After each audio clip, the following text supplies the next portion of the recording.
G'day, welcome back to another episode of Togl. Slightly interesting start to this one. I'm going to try and get myself some bees for that beehive I just made. So let's look up above my head in that tree behind us. There's a bee nest, beehive, bee swarm, whatever you want to call it. So what it appears to me is that there was a big branch. The branch is actually laying down the bottom here. So there was a big branch up there. The branch has fallen off and it's exposed the bees. So they're probably not going to last long there anyway. So the plan is I'm going to get up there on the ladder with all the appropriate gear, try and get all the bees including the queen into a box, and then we'll take them home, and then tonight I'll put them into the beehive. Basically every morning when the bees wake up, they leave wherever they are, do figure eights, work out exactly where they are in relation to the sun and whatever else they do, fly out for the day and come back. So they shouldn't come back to here because I'm not going to put them in until tonight. It'll be dark, they'll stay there, and in the morning they'll just rezone themselves, kind of like a homing pigeon, to our place. They should go out and come back to there. That's the theory. We'll see how it goes. But now I'm going to get this hood on, see if I can get up there and start getting these bees.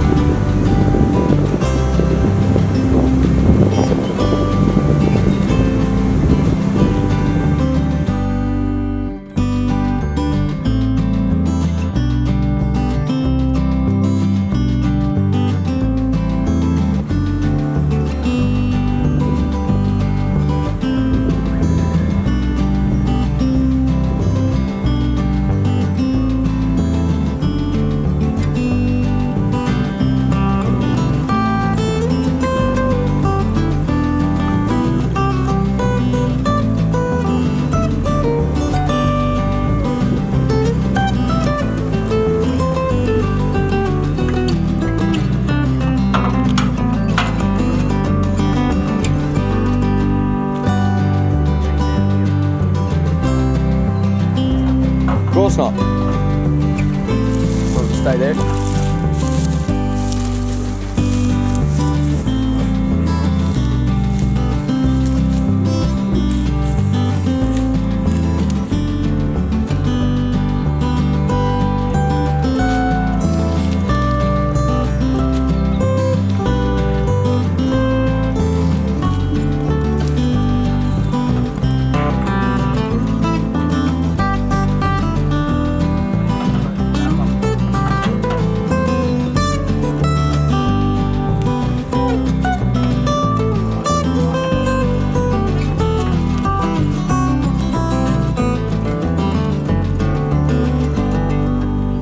Climb up another run.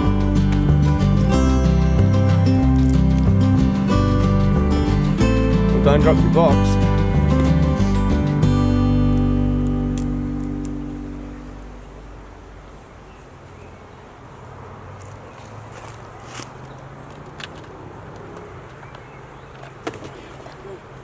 You alright?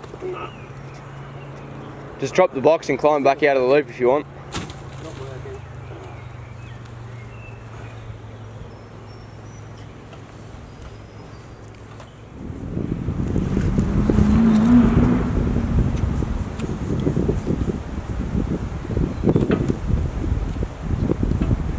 If you close the box up, can you slip it into that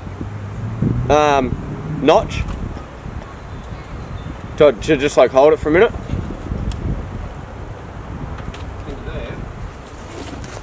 Yeah, just while you get ready. Or is it? No, I might not stay. All good.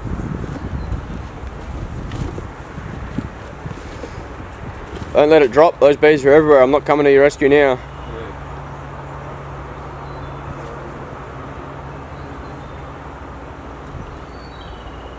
So you climb up another run and then just give the strap a flick up.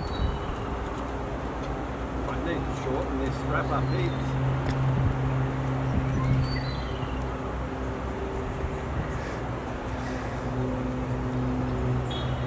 There's a lot of slack in that. When you climb up, it might pull a little bit tighter. Maybe. No.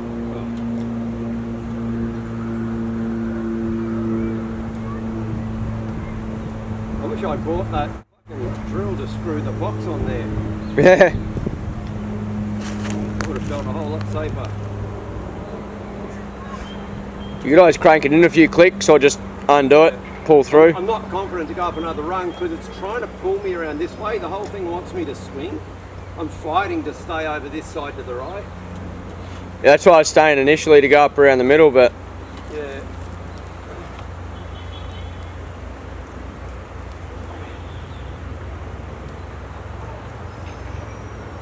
are they keeping away from your face? Yeah. Making very sure of that. Now, I should probably pull this down because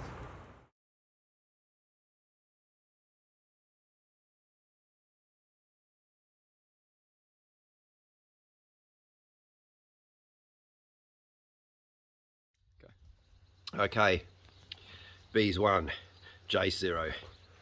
The little buggers got into my hood, bit me on the forehead, bit me on the eye, a couple bit me on the leg. So don't wear tight jeans over because that doesn't work. So the bees live for another day. Well, they're going to live anyway. I was going to give them a nicer home, the ungrateful little bitches.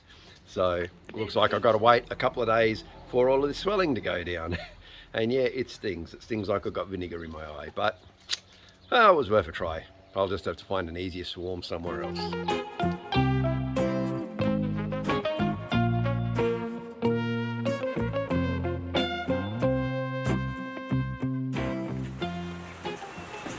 G'day.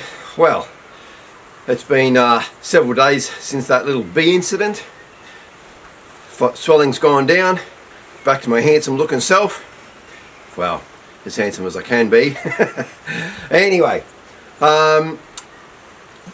wasn't able to do a lot over the last several days due to that swelling and due to the rain. However, Kay and I did come up yesterday. We got a little bit of milling done. We did a little bit of gardening. It was very rainy. It's been rainy all week. It's rainy again today, so it's going to limit what I can do up here today. I'm up here by myself today. One thing I did notice yesterday though was some of these bolts had fallen out of the slasher. So it's weird, they put the bolt in upside down with the nut on top, which means if the nut comes off, the bolt falls out and then we lose the bolts. So anyway, what I've done is I've gone and bought a few more bolts and I'm going to replace those. So that's why I've got the slasher chocked up. It's still attached to the tractor but chocked up with the blocks of wood there so that I can get under there. I've already removed the slasher blades. I'll get some of these bolts put back in. I'll hook them up with some Loctite as well. And I just need to make mental note that I've got to check the nuts and bolts more regularly on the tractor. You know, all the vibration, they do work their way out, so I need to regularly check those and tighten them up. So I'm going to get them in, and then I might take you for a walk down around the block there where we've got the fruit trees and the veggie patch, just show you how everything is coming along there. There's another smaller log that I want to mill up. I need to get a little bit more timber milled up for my beehives. I plan on selling a few of those, so I want to get that sorted out as well. We'll get that milled up today and I can take that back. Like I said in previous episodes, it gives me something to do when I'm at home and I can't get up the block. If the weather's bad, I can be in the shed there building beehives. So, and then depending on how the weather goes, I might even go up and start clearing some of the trees and the scrub up along that piece of crown land so that we can start getting that road put through, because that is #1 priority at the moment, is getting that road put through. Unfortunately though, that's weather dependent. So to start with, I'll get these bolts put in, I'll get the log on, do a bit of milling, I'll show you down the fruit trees and the veggie patch, and we'll see what we've got time for after that.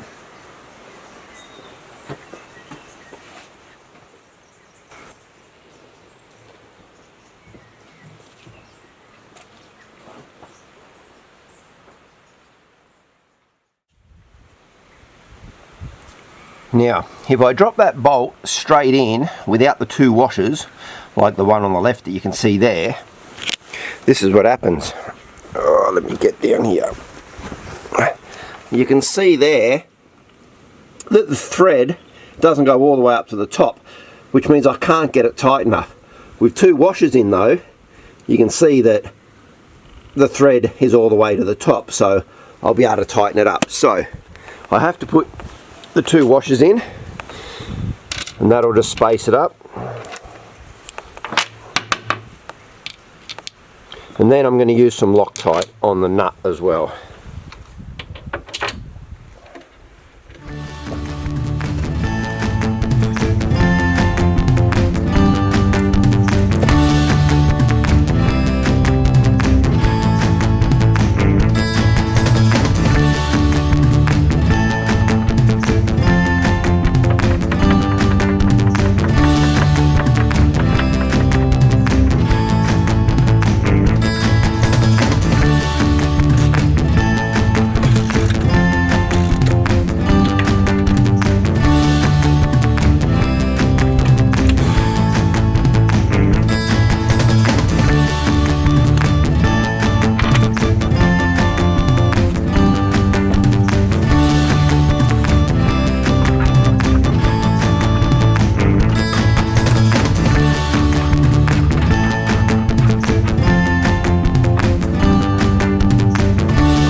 Okay, well, during the week I got my replacement GoPro back, so that's pretty cool.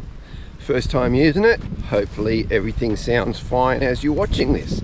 So while there's a break in the rain, let's pop down to the veggie patch and I'll show you how things are going there. But we might detour first. Actually, we'll duck over, we'll have a quick look at the avocado trees that we planted a few months ago that the possums decimated before I got them completely covered up in wire. We'll go and see how they're faring.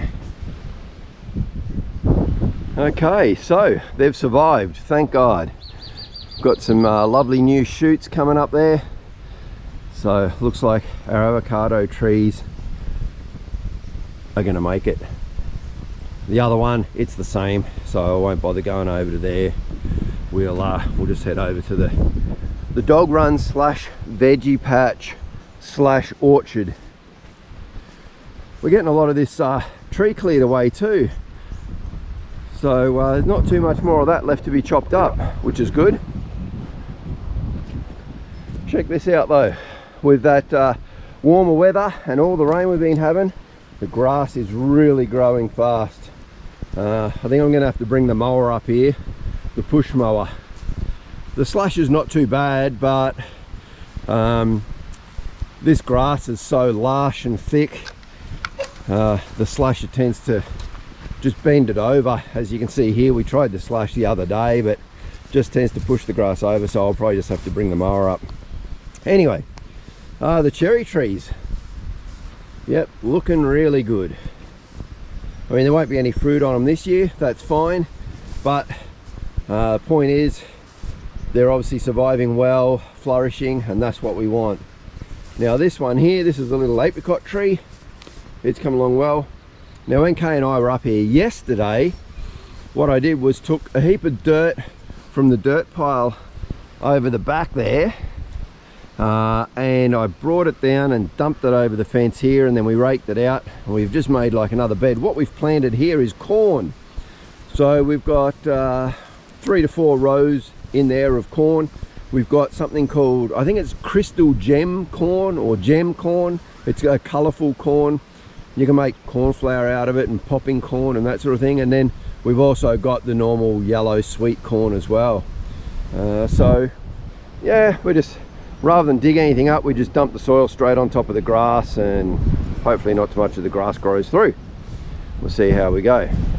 Moving over here to our 3 little veggie patches. The potatoes are doing really well.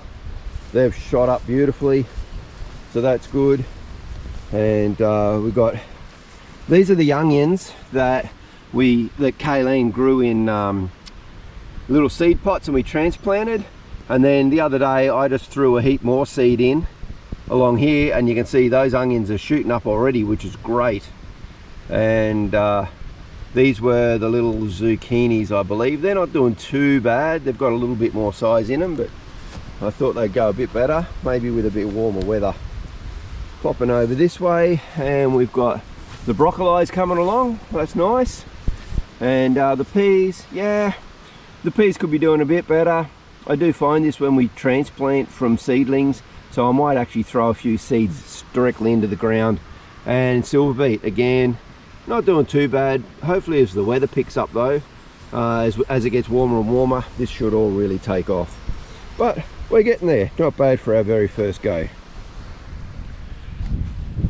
One of the other things that I will need to do very soon is get the electric fence around that pen.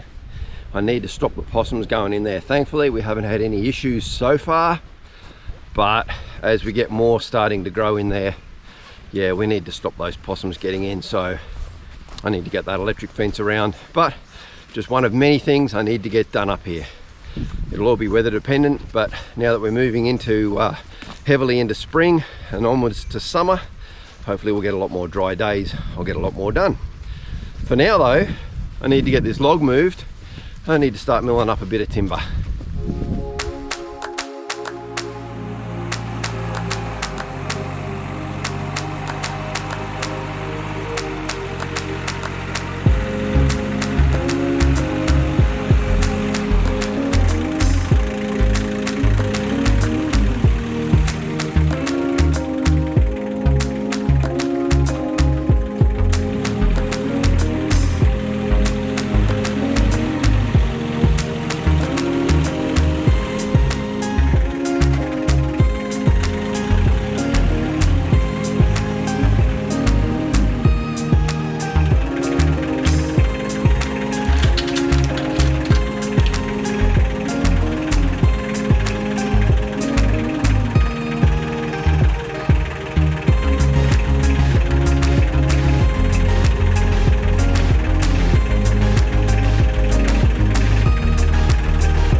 Okay, logs on, I'll get these bolts out, we can start milling.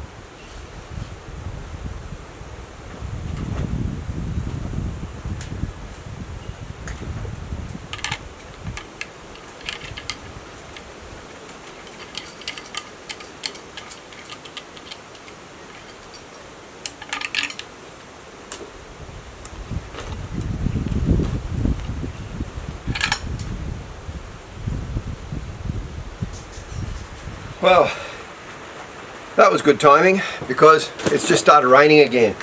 So at least now I can work in the dry. When it is raining up here, I've got things that I can do because I've got this the roof over the mill. Good friend of mine, Jared, up in Brisbane, asked me about a quick review on the timber mill. So I got this timber mill at the start of the year. I went up to Gosford, had a look at the timber mill in action up there from the guys that built it. It is made in Australia.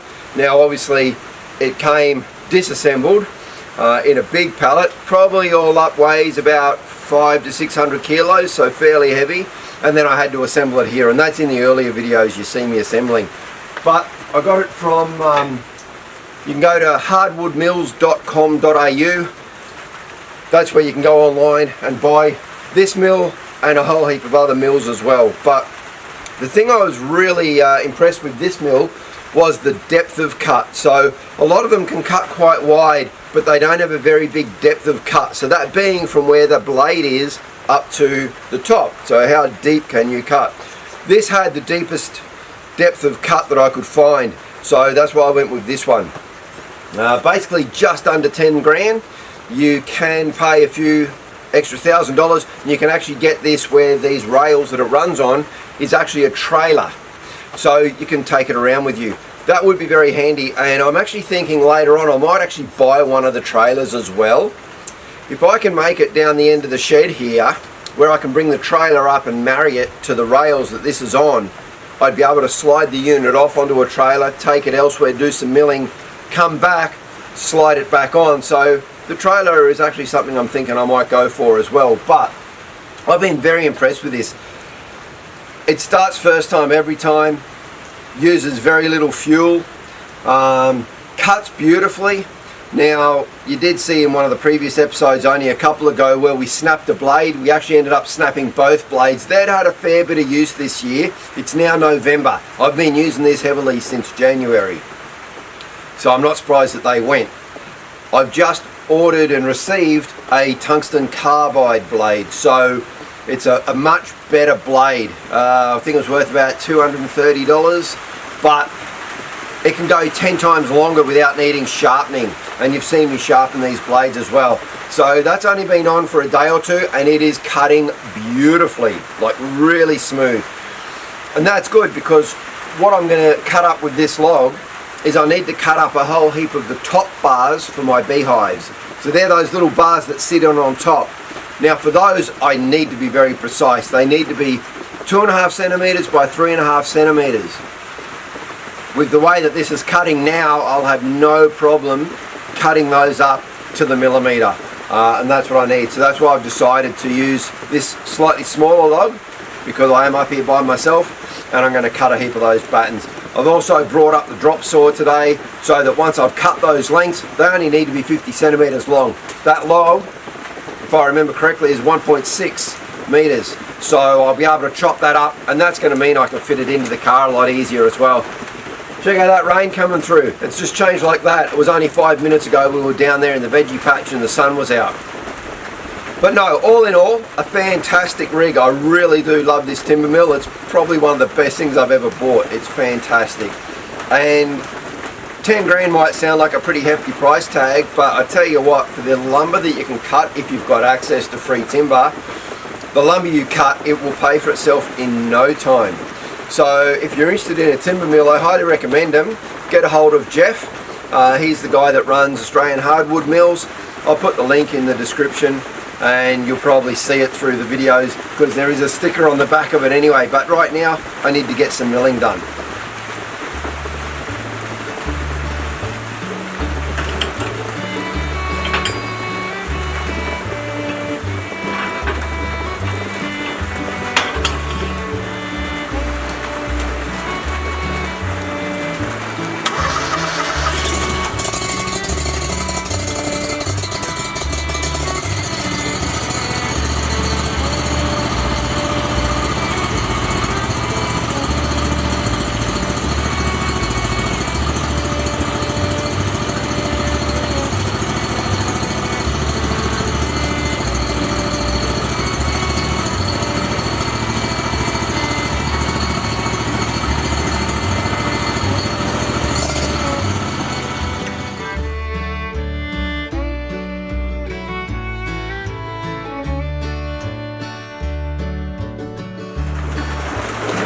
Okay, now that I've got a nice flat surface to work with, I just had to get that top ridge off. I can start measuring down. So what I'm going to do, I'm going to measure down 2.5 centimeters slice. I'll keep coming down in 2.5 centimeter slices. Then I'll get that stack and I'll flip them over on their side, and I'll start dropping down by 3.5 centimeters. And that's going to give me a whole heap of battens that'll be the 2.5 by 3.5. Then I'll get them on the drop saw, as you'll see in a little while, chop them all up to 50 centimeter lengths. I'll have my top bars.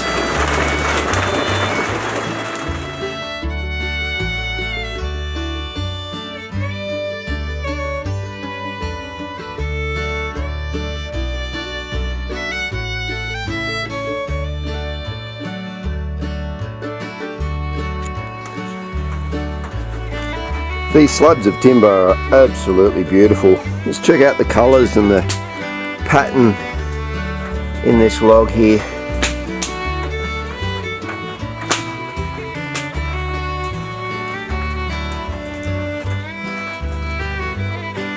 Absolutely beautiful.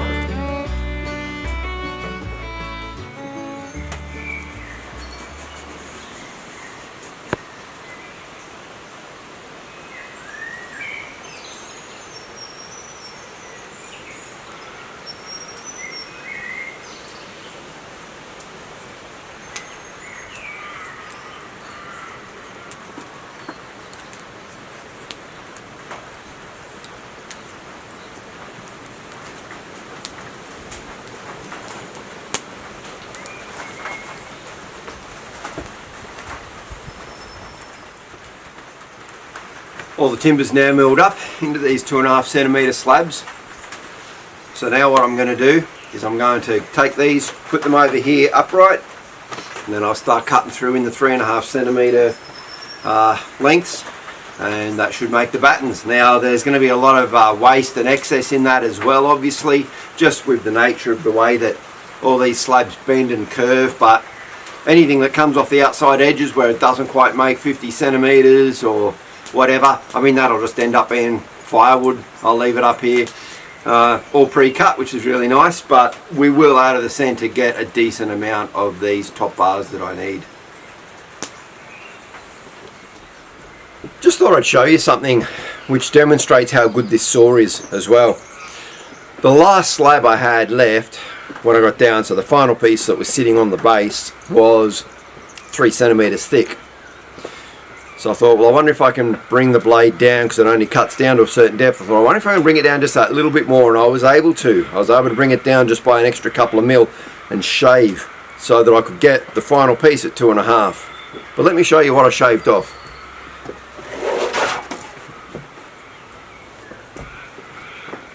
Look at how thin this is. I was able to shave that off so thin to mere millimeters.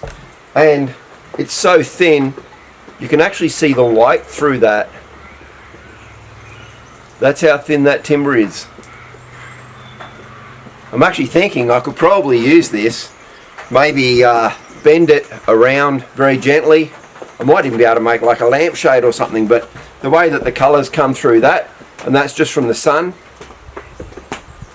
it's amazing how thin and accurate you can cut with this timber mill with the right blade as well.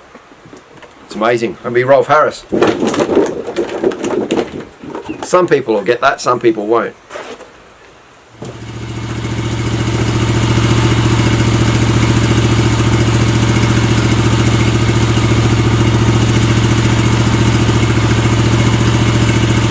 Okay, we're right into this now. I've worked out 6.5 revolutions of the handle, the crank handle, will bring me down to 3.5 centimeters exact. So I don't even need to look at the ruler on the side. 6.5 turns, bang, slice, get going.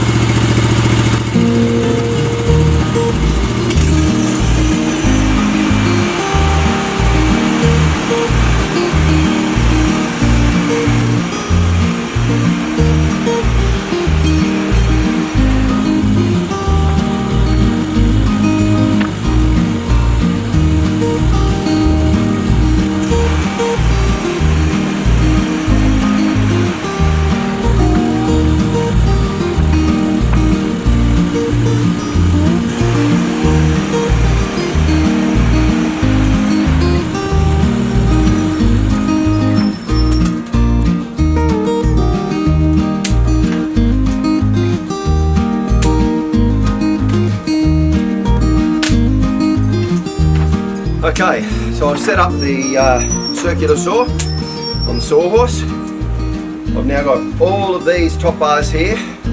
Technically they're battens at the moment, but they're going to be top bars, so I need to trim all these down now to 50 centimetres.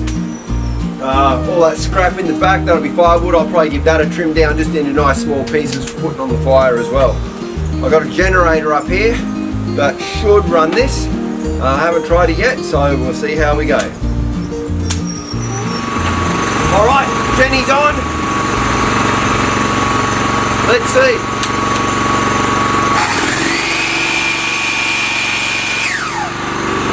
Beautiful. Well, what I found is that when that generator was running at full speed, turning the saw on would stop it.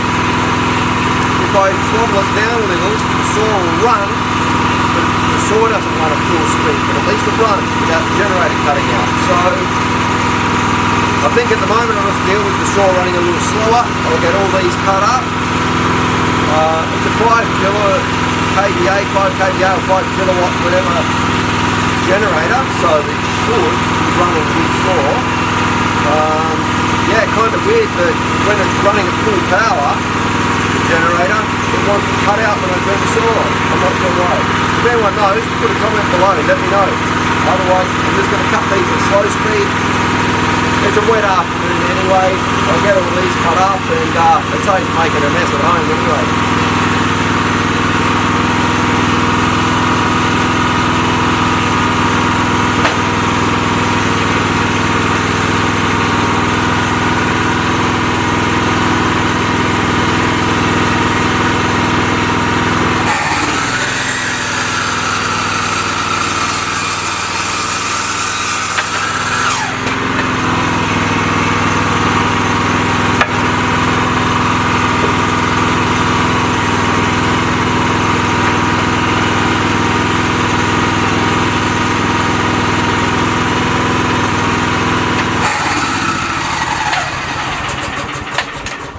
Nah, and she stopped again.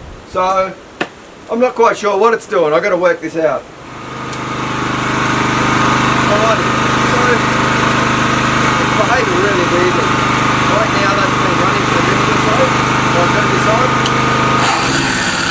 It kills it. This is what I found.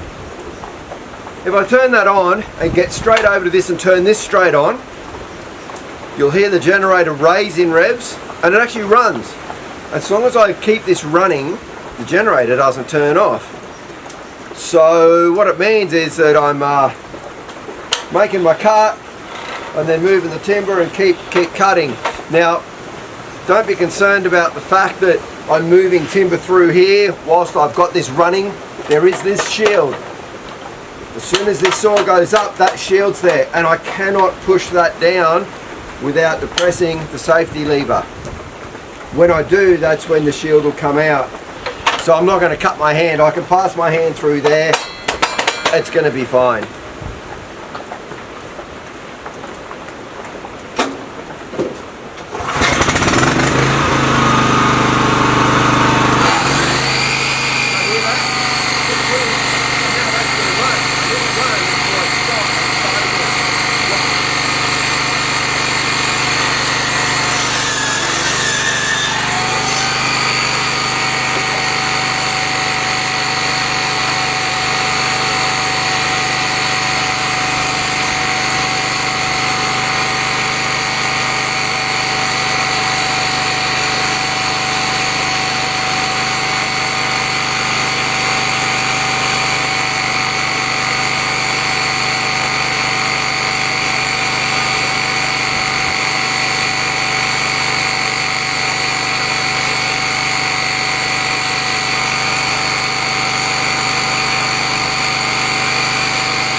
and it kills the generator. No idea, but at least I know what I need to do to make it work for now.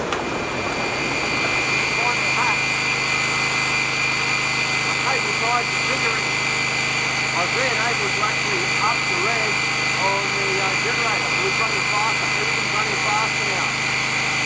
Why it works like this? I don't know. Just stuff like that initial one. Anyway, like I said, the trigger gun, the blade guide is on there, so it's all good. Just how I'm going to be able to get everything cut.